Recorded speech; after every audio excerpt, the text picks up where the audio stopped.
Bonjour à toutes et à tous, très heureux de vous retrouver évidemment pour cette nouvelle émission Live N2 sur Flux Sport Foot National avec Youssef Fekir. Nous avons choisi en ce week-end de Coupe de France de faire un petit bilan des 4 groupes avec pour commencer le groupe A et nous nous sommes intéressés à Chartres.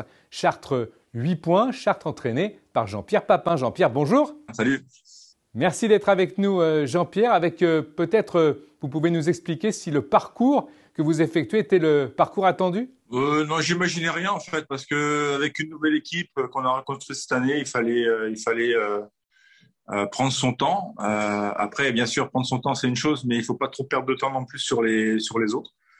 Et après 5 journées, 8 points, on a juste un faux pas contre Guingamp, mais voilà, ça se met en place tranquillement. J'imagine que vous aimeriez vous mêler à la lutte pour la montée. Il y a des favoris, vous en faites partie? Pour l'instant, on n'a pas joué un gros encore, donc on peut pas aujourd'hui avoir de repères par rapport à ça. Chacun fait son chemin. Il y a des calendriers qui sont complètement différents. Nous, on jouera les Poissy, les Rouen à la fin de la première partie, donc ça nous laisse un peu de temps quand même pour travailler et pour faire construire cette équipe, la faire monter. Donc, je pense que pour l'instant, on est dans les clous. Chartres a toujours eu un petit peu la réputation depuis quelques temps d'être un club relativement confort. Il y a moins de confort cette saison. Vous avez travaillé là-dessus? La saison passée, ça a été le cas. Je pense qu'il y avait un petit peu trop de confort dans cette équipe. Il fallait absolument casser cette spirale. Donc, on a, avec le président, essayé de trouver des joueurs qui correspondaient aux valeurs qu'on voulait transmettre sur le terrain. Et je pense qu'on est en train de faire quelque chose de pas mal. La méthode Jean-Pierre Papin, Jean-Pierre, est-ce qu'elle a changé? Est-ce qu'elle a évolué au fil des mois? C'est la même. La grosse différence l'année dernière, c'est que on prenait beaucoup de buts et on a marqué beaucoup. Là, on n'en marque pas beaucoup, mais on n'en prend pas beaucoup. Donc, je pense qu'on a réussi à faire ce qu'on voulait. Maintenant, c'est les résultats qui me font la différence. Voilà, il y a des matchs importants qui arrivent. On va jouer Chambly là, au prochain match. C'est pas un match facile. Mais c'est une équipe aussi qui a perdu beaucoup de terrain aussi ces derniers temps, donc on doit être à peu près de même force, de force égale. Alors c'était difficile de ne pas vous parler de l'équipe de France au lendemain d'un match des Bleus gagné. Parler également d'Olivier Giroud, on va citer également Truffert, le Rennais qui a passé quelques années à Chartres, mais on va revenir sur Olivier Giroud. Olivier Giroud qui marque, ça vous fait plaisir Jean-Pierre? Déjà Olivier c'est un copain, donc le fait qu'il soit pris ça me plaît.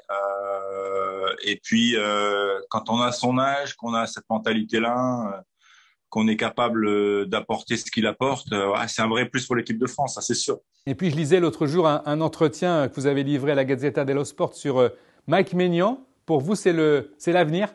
Mike, pour moi, c'est le gardien aujourd'hui qui a fait le plus de progrès.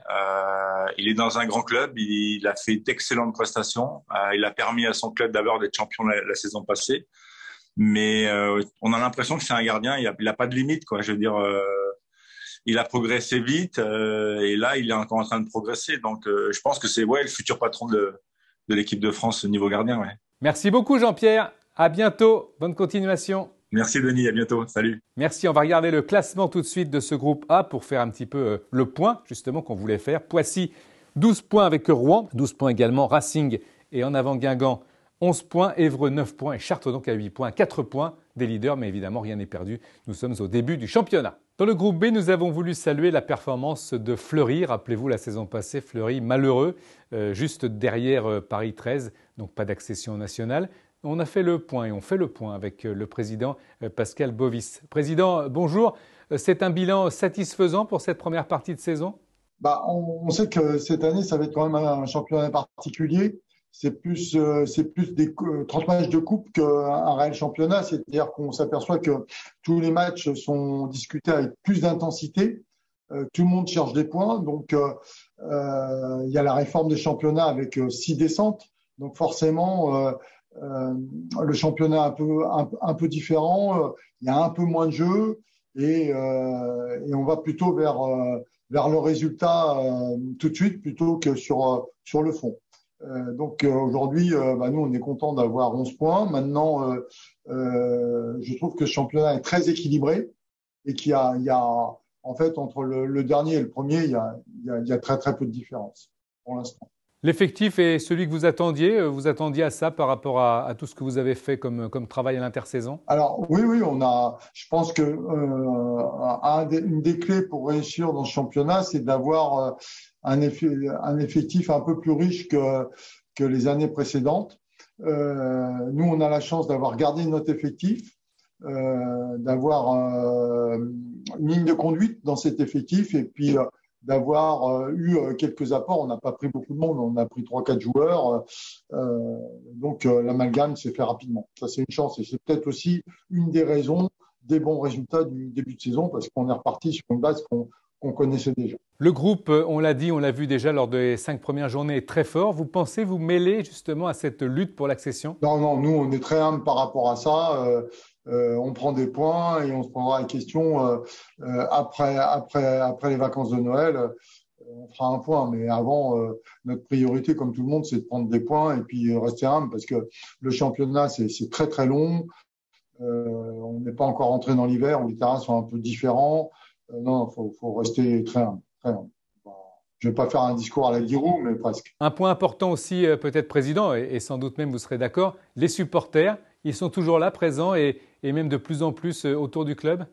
Ah oui, alors ça, on est très content à ce niveau-là, effectivement, puisqu'on arrive à avoir des taux de remplissage de la tribune à plus de 100%. Donc, il y a des gens qui ne trouvent pas de place. Donc, ça, c'est plutôt très bien. Enfin, pas de place assise. On travaille dessus. On a fait beaucoup de travail en amont auprès des clubs du coin, auprès des écoles, auprès des licenciés. Et aujourd'hui, on vise plus leur remplissage que la recette à la billetterie. C'est-à-dire qu'on invite un peu plus qu'avant. Et on y retrouve notre compte finalement parce que ce que les gens ne dépensent pas dans le billet, ils le dépensent à la buvette derrière. Donc, continue là-dessus, quoi. C'est une bonne chose.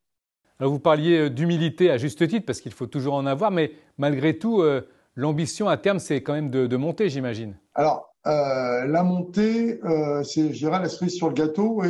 Et comme je dis toujours, le football, c'est une alchimie, c'est pas des mathématiques. Donc, aujourd'hui, on a additionné beaucoup de choses, que ce soit en matière d'infrastructure, en matière de structure au niveau du club, comme en matière sportive. Et aujourd'hui, on a les ingrédients normalement pour finir dans les 5 premiers. Après, il y a la chance du champion, il y a le petit truc en plus. Donc il faut, comme je dis, il faut rester très très humble. Et puis l'autre point très important, c'est que c'est très très compliqué de faire 2 saisons de suite à très haut niveau. L'année dernière, on a fini quand même avec 65 points. Aucun premier des autres groupes n'a réussi ce total de points. On a fini un point derrière Paris 13. C'est comme ça, c'est le football, il faut l'accepter. Mais renchaîner derrière, on a fait 20 victoires l'année dernière, quand même, c'est énorme. Renchaîner derrière une saison à très haute intensité, c'est un vrai challenge et c'est très rare qu'on puisse y arriver. Donc, on regarde dans l'historique des clubs, c'est très rare. Donc, nous, c'est notre challenge, on va essayer de faire ça. On verra à la fin où on en est. Merci, Président, d'avoir été avec nous sur Flux Sport Foot National. Oui, bon courage. Le classement de ce groupe B, justement, on y arrive avec donc Fleury 11 points leader. Derrière, il y a également Belfort avec 8 points, FC 93 8 points, Créteil 8 points, Saint-Maur 8 points. S'intercale évidemment avec 10 points, on l'a oublié, cette deuxième place du FC Metz, la réserve entraînée par Sylvain Marchal. Et puis également Ouascal avec 7 points. Justement, à propos de Ouascal, regardez, c'est le but du week-end que vous avez sélectionné, le but de Ouascal, vainqueur à Furiani sur le score de 1-0. Le crochet pour éliminer l'adversaire, la frappe et ça rentre. Et c'est un but important parce que ça ramène 3 points d'abord. Et puis c'est le milieu offensif Ahmed Bouzard qui l'a inscrit, ce but, 24 ans, un but capital, donc victoire et 3 points glanés à Furiani avec ce crochet subtil pour éliminer l'adversaire, cette frappe sèche qui va dans le petit filet. Dans le groupe C, nous avons voulu parler d'un club un peu méconnu. C'est vrai qu'on parle beaucoup de Toulon, des réserves professionnelles, d'autres clubs, Marignane, etc. Mais Jura Sud, qui est leader en plus de son groupe, est un petit peu un inconnu, une inconnue pour nous. Et nous avons l'entraîneur Valentin Guichard avec nous. Valentin, bonjour. Bonjour Denis. Est-ce que vous pouvez nous parler un petit peu de vous, du club? Parce que je le disais, c'est pas forcément un club très très connu, très mis en avant en tous les cas. Pour rebondir, effectivement, c'est vrai que le club de Jura Sud, il est souvent un petit peu, pas dénigré, mais laissé un petit peu au second plan. Mais c'est vrai que c'est un club, ça fait la 20e saison consécutive qu'on a un N2, donc ça reste quelque chose de grand. Après, pour mon parcours personnel, je suis arrivé au club il y a 18 ans maintenant, à l'âge de 14 ans, où j'y ai fait toutes mes classes en tant que joueur, de U14 du coup jusqu'à l'équipe Fagnon en N2. Et puis, j'ai entamé depuis maintenant 2 ans une reconversion où je suis passé directement de mon statut de joueur à mon statut d'entraîneur maintenant de cette équipe Fagnon. Là aussi, je le disais tout à l'heure, Jura Sud avec 11 points, 11 points de prix. C'est déjà ça, mais il faut rester prudent. Alors effectivement, comme vous l'avez dit, Denis, c'est vrai que on est encore au préambule de la saison. On a effectué que 5 matchs, mais bon, ces points-là sont déjà pris et on va dire pour l'objectif initial, c'est-à-dire le maintien en fin de saison, on a quelques points d'avance. Maintenant, voilà, on reste ambitieux et puis on a surtout l'envie de bien figurer dans ce championnat. Donc voilà, que ça continue. En tout cas, on essaye de tout faire pour qu'on continue sur cette lancée-là. On l'a vu, hein, quand on regarde votre parcours, vous êtes un fidèle du club. Est-ce que cette fidélité, c'est plutôt un cadenas ou plutôt une opportunité finalement pour se dire qu'un jour, vous irez voir ailleurs malgré tout? Alors, c'est vrai qu'à la base, j'ai toujours été fidèle au club de Jura Sud, d'ailleurs, parce que je m'y sentais bien, je m'y sens toujours bien. Mais c'est vrai que l'idée, c'était déjà dans un petit coin de ma tête de devenir entraîneur à un certain niveau depuis tout petit. Et j'ai toujours cru en la fidélité, en étant sur un projet sur le long terme. Et voilà, on va dire que depuis maintenant 2 ans, ça a plutôt porté ses fruits. Après, chaque être humain n'est pas attaché à vie à un club. Pour le moment, ma situation ici me convient. On a un projet qui, sur le papier, est très intéressant, avec une équipe qui n'a pas beaucoup changé, qui reste très compétitive. Après, voilà, l'avenir, Denis, je le connais pas, et puis l'avenir nous le dira. Vous faites partie, Valentin Guichard, de cette jeune génération d'entraîneurs. On parle beaucoup de jeunes joueurs, on parle moins de jeunes entraîneurs qui ont peut-être une méthode et un discours différents, novateurs. Est-ce que vous êtes fiers et vous êtes heureux de faire partie de cette génération? Vous acquiescez à ça? Alors effectivement, depuis maintenant 1 ou 2 saisons, il y a quelques jeunes entraîneurs qui arrivent, un peu à l'image de ce qui se fait dans d'autres pays. Dire que c'est un changement de mentalité, je sais pas. Je pense que toutes les formations fédérales aussi qui accompagnent et qui poussent maintenant les jeunes footballeurs très jeunes à se former au métier d'éducateur puis d'entraîneur. Ils contribuent sans doute, mais voilà, on va dire que c'est pas pour déplaire. Et puis, je pense que le petit mixage de toute mentalité et tout âge permet aussi au football d'être beaucoup plus complet, beaucoup plus professionnel. Donc tant mieux si j'en fais partie et tant mieux si les clubs font de plus en plus confiance aux jeunes. Même si ce n'est que le début du championnat, Valentin, vous avez certainement cerné déjà les forces et les faiblesses de votre équipe. Oui, on en est conscient et je dirais même avant le début du championnat. Après, ce que je disais à vos confrères dans la presse locale, c'est vrai que nous, on est plutôt satisfaits dans le sens où on a encore beaucoup, comment dirais-je, de petits détails à régler et on arrive quand même à récupérer des points. Donc voilà, l'objectif c'est de gommer tout cela et d'être encore plus performant, ce qui nous permettra d'être encore haut au classement et puis de jouer pourquoi pas les premiers rôles. Mais voilà, c'est encourageant et ce championnat N2, comme vous l'avez dit, surtout dans la poule C, est très difficile avec des grosses écuries et un football et un environnement très compliqué malgré tout. Donc voilà, c'est tout encourageant pour nous pour les semaines qui arrivent. Merci Valentin Guichard d'avoir été avec nous, entraîneur de Jura Sud. À très bientôt. Merci beaucoup Denis pour la mise en avant et à très vite. Bonne continuation. Merci Valentin. On va regarder le classement de ce groupe, un classement très serré en haut de tableau. Je disais Jura Sud 11 points, mais il y a derrière une meute de poursuivants avec Auxerre, Lyon-Duchère et Marignane 10 points, Canet-Roussillon 9, Grasse 8 et Toulon et Alès qui ont 7 points chacun.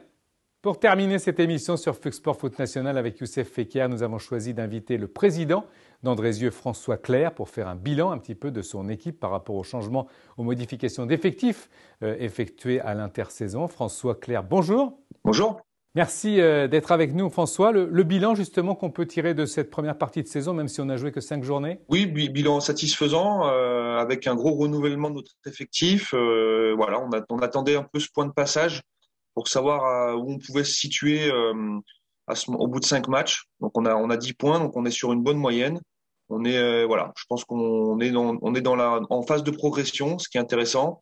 Les joueurs se connaissent de mieux en mieux, le coach appréhende aussi de mieux en mieux le groupe. Donc voilà, on sent un progrès et c'est quand même un bon début de saison qui nous permet de prendre de la confiance et de voir la suite avec ambition et sérénité. C'était une nécessité de rafraîchir, de renouveler autant l'effectif, François? Oui, un petit peu. On était un peu en bout de cycle. Voilà, on restait sur une très bonne saison. Donc, il y a aussi des joueurs qui étaient sollicités à l'extérieur. On voulait pas non plus, voilà, exposer notre masse salariale. On a préféré aussi faire des choix cohérents. On restait aussi sur 2 saisons entrecoupées par le Covid. Donc, on a senti aussi qu'on avait besoin de régénérer un peu l'effectif. C'est ce qu'on a fait. Et on est plutôt content voilà, on est même très content de l'effectif qu'on a et surtout sur ce qu'on voit sur ce début de saison en termes d'état d'esprit, d'investissement. Voilà, les joueurs sont très impliqués, sont dans le projet de l'équipe, sont très bien avec le coach. Donc voilà, donc on espère que ça va continuer parce que la saison va être longue et dure face à dans une poule relevée et très homogène comme tu l'as bien dit. Alors, des grosses équipes sont dans votre groupe, notamment Bergerac et Gaulle FC qui ont fait parler d'elles la saison passée. Est-ce que vous prenez ça comme un handicap qu'elles soient toujours là ou comme un challenge? C'est un challenge. Là, on a un gros match après ce Tour de Coupe de France face à Gaulle, donc ça sera un gros test pour nous. Donc voilà, donc le fait d'avoir pris aussi des points et de se placer en haut du classement permet d'y aller en confiance et en sérénité. On sait qu'on a affaire à des grosses équipes. Voilà, Bergerac a un très bel effectif, Gaulle aussi. Il y a aussi d'autres équipes. Saumur a fait un très bon début de saison. Je pense qu'Angoulême va revenir, Bourges aussi, et j'en oublie sûrement. Mais voilà, donc prenons un peu par bloc. On a fait ce premier bloc, bon, ça s'est bien passé. On a le deuxième bloc qui est un peu entrecoupé avec la Coupe de France. C'est une compétition aussi importante pour nous parce que ça permet de vivre des émotions et aussi de faire jouer tout l'ensemble de l'effectif. Donc on verra après où on en est un peu après ce deuxième bloc fin octobre, si on est encore qualifié en coupe et où on se situe en championnat en ayant rencontré des bonnes équipes. On parle beaucoup à juste titre de ce National 2 avec ce réservoir de talent. Est-ce que le niveau se stabilise ou il progresse encore, François? Je pense que le niveau il augmente d'année en année. On voit que les clubs se structurent de plus en plus. On voit le recrutement des équipes qui récupèrent des joueurs souvent qui ont joué au-dessus. Je pense aussi le fait de la refonte des championnats et notamment des 5 descentes, voire 6 dans 2 groupes sur 4, forcément fait peur un peu à tout le monde. Donc les clubs se sont aussi renforcés pour essayer d'éviter une mauvaise surprise, en sachant que ça représentera quasiment une équipe sur 3 dans une poule de N2, ce qui est énorme et ce qui va, je pense, donner beaucoup d'adversité jusqu'au bout de la saison, sûrement jusqu'à la dernière minute de la saison. Merci François Clerc d'avoir été avec nous, président d'Andrézieux. Merci Denis, à bientôt, au revoir. Merci beaucoup et bonne continuation. On va regarder le classement de ce groupe D avant de se quitter. Andrézieux donc 10 points, juste derrière Angers 12, Gaulle FC et Saumur 11 et puis Bergerac qui compte 8 points. Merci à vous tous de nous avoir suivis. Rendez-vous mardi avec Florian Sermès pour Replay N2. On se retrouve très vite. Bonne journée.